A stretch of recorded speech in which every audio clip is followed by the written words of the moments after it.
Today I'm going to show you how to fill a shape with color in Canva. It's a simple yet powerful way to enhance your design. So let's get started. First open Canva and either start a new design or select an existing one. For this tutorial I'll be using a blank one.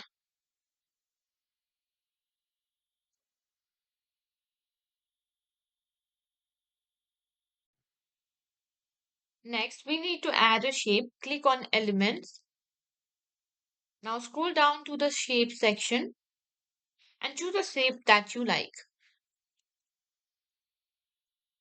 Now I've chosen a rectangle one.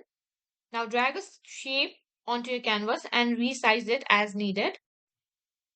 You can click and drag the corners to adjust its size. Now to fill the shape with color, click on the shape tool, select it. Now you'll see a toolbar appear, tap on color. Now you can choose a color from the palette or you can tap on the plus one. If you have a specific hex code, just type in. Once you've selected your color, feel free to adjust your transparency if you want a softer look. And that's it. Filling a shape with color in Canva is super easy and adds a great touch to your design.